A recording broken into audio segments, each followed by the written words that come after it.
Thank you, Chairman. I appreciate you letting me sit in on your committee, both of you, and the ranking members. I appreciate them. Have deep respect for all the folks who sit on this committee on both sides of the aisle. A lot of long nights have happened, markups, and we've got a markup coming up here pretty soon that should be a little easier with some bills from both sides. But I do want to take issue, though, with some of the things that have been said today. This notion about a historic migration crisis. I tend to agree with Mr. Bishop.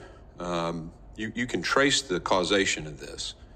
There's a massive shift in policy. There have been no significant increase in weather events in Latin America. Their GDPs actually increased. So you can blame COVID if you want to, but since COVID, their GDPs have all gone up. It's not an issue of COVID causing the issue. Certainly not now. It really pushes reason to suggest that it's not, because we just completely did away with any constraints and created incredible incentives. If you come, you just get released into the country. People tested the system, they called home, and mass waves came.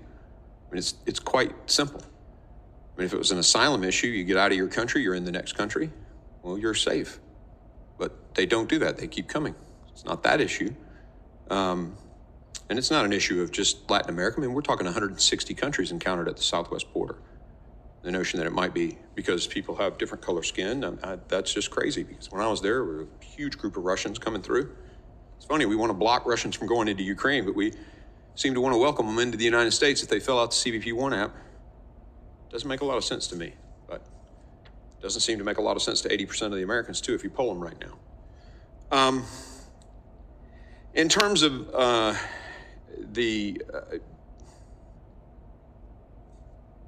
conduct of the committee recently and whether or not we should have impeached our first sitting cabinet secretary in the history of the country, I've made my position very clear on this.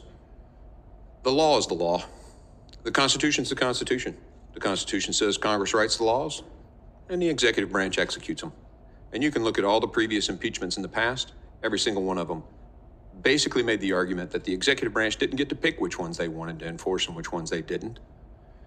And that brings us to this discussion about CBP-1. This thing was designed for customs to get trade in. And I love Mr. Correa's comments on this. And he's been really on top of how we need to facilitate the trade. And I appreciate in previous committee hearings how you've really pushed that issue. And I liked CBP-1 for that. But making it a blanket automatic parole is against the law. Shall detain. That's what the law says. And it's interesting, the law doesn't say to DAs across the country, you shall capture every murderer. But it does say you shall detain everybody who comes in and has a felony conviction. Mr. Mayorkas was very clear. No, you don't have to do that, employees of DHS, despite what the law says. We can't have cabinet secretaries who just get to make it up on their own. That's not what the Constitution, our founders, they spread power out, and that's how we get freedom. But a rogue cabinet secretary who just gets to make up and do whatever he wants because he doesn't like the current system, that's just not how the Constitution is set up. So should we pass some laws and fix these issues? Yes, we should. I'd love to fix immigration law. The problem is we got an unsecure border. It's like an arterial bleed, 9 million people.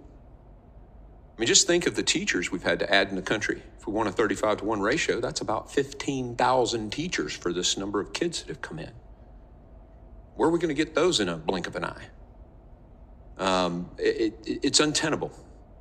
And of course, the crime and stuff that's associated with it, when the cartels take advantage of this mass migration wave created by the change in the paradigm shift, is the reason for it. So I think getting to the bottom of just how the CBP-1 app is being used is very important.